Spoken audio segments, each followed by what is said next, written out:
শাস্তির মুখে ৫ বারের বিশ্ব চ্যাম্পিয়ন ব্রাজিল। পেলে, নেইমারের দেশকে হুঁশিয়ার করে দিয়েছে ফিফা।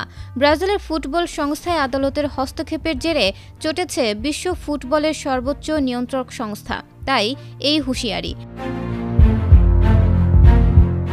যদি কোনো কারণে ব্রাজিলকে শাস্তি পেতে হয়, তাহলে ২০২৬ বিশ্বকাপ খেলতে সমস্যায় পড়তে পারে তারা।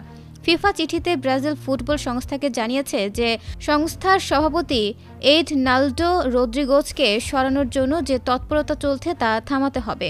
এখনই কোনো পদক্ষেপ নেওয়া যাবে না। যদি এই নির্দেশের পরেও তাড়াহুড়া করে রদ্রিগেজকে সরিয়ে দেওয়া হয়, তাহলে শাস্তির মুখে পড়তে হতে পারে ব্রাজিল ফুটবল সংস্থাকে। গত বছর ব্রাজিল ফুটবল সংস্থার নির্বাচনে অনিয়মের অভিযোগে রদ্রিগেজ ও তার কমিটি বাকিদের সরিয়ে দেয় রিও ডি জেনিরোর একটি আদালত। সেই নির্দেশের বিরুদ্ধে উচ্চ আদালতে যান রদ্রিগেজ, কিন্তু সেখানেও আদালতের নির্দেশ বহাল থাকে। ফুটবল সংস্থায় সরকার, আদালত বা তৃতীয় পক্ষের যে কোনো হস্তক্ষেপ ফিফা বরখাস্ত করে না। কোনো সমস্যা হলে ফুটবল সংস্থাকেই তা মিটিয়ে ফেলার নির্দেশ দিয়েছে তারা। যদি তেমনটা না হয়, তাহলে বড় প্রতিযোগিতা থেকে বাদ পড়তে হতে পারে ব্রাজিলকে।